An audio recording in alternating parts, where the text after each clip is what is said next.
సిద్దిపేట జిల్లా నారాయణరావుపేట మండలం గుర్రాలగుంది గ్రామంలో మాజీ ముఖ్యమంత్రి కేసీఆర్ జన్మదిన వేడుకలను ఘనంగా నిర్వహించారు. ఈ సందర్భంగా గ్రామ సర్పంచ్ స్వప్న హరీష్ బీఆర్ఎస్ పార్టీ నాయకులు కార్యకర్తలతో కలిసి కేక్ కట్ చేసి కేసీఆర్కు శుభాకాంక్షలు తెలిపారు. ఈ సందర్భంగా వారు మాట్లాడుతూ గత బీఆర్ఎస్ పాలనలో ప్రజా సంక్షేమే లక్ష్యంగా కేసీఆర్ పాలన కొనసాగిందన్నారు. దేశానికి ఆదర్శంగా తెలంగాణ రాష్ట్రాన్ని నిలిపిన మహోన్నత వ్యక్తిగా కేసీఆర్ చరిత్ర సృష్టించారన్నారు.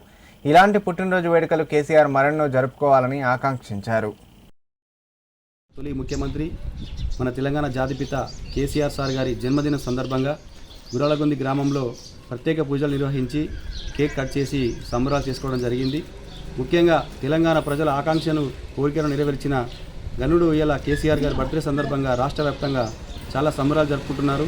మళ్ళీ కేసీఆర్ పాలనే కావాలని చెప్పి ప్రజలు ముక్తకట్టంతో కేసీఆర్ సార్ గారి బర్త్డే నిర్వహిస్తూ ఉన్నారు.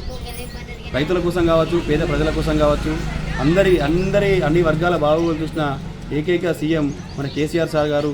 అతి త్వరలోనే మనకు ఒక 2 సంవత్సరాలలోనే మళ్ళీ ముఖ్యమంత్రి కావాలని కోరుకుంటూ ఆయనే ఆరోగ్యాలతో 100 సంవత్సరాలు నిండు నూరేళ్ళు ఉండాలని చెప్పి, చల్లగా ఉండాలని చెప్పి ప్రజలందరూ కూడా ఆకాంక్షిస్తూ ఉన్నారు. ముఖ్యంగా రానున్న రోజులలో మన తెలంగాణ పాలన, మన రాష్ట్రం పాలన మనమే పాలించుకోవాలన్నట్టుగా కేసీఆర్ సార్గా ఏ విధంగా అయితే ఆ రోజు ఉద్యమం చేసి మనకు అభివృద్ధి ఫలాలు అందించిండో ఇప్పుడు కొన్ని మనకు మిస్ అవుతూ ఉన్నాయని చెప్పి ప్రజలు చాలా బాధలో ఉన్నారు. ప్రజలు కూడా ఎలాంటి ఇబ్బందులు పడకుండా ఒక 2 సంవత్సరాల్లో మనం మళ్ళీ అధికారంలోకి వస్తాం.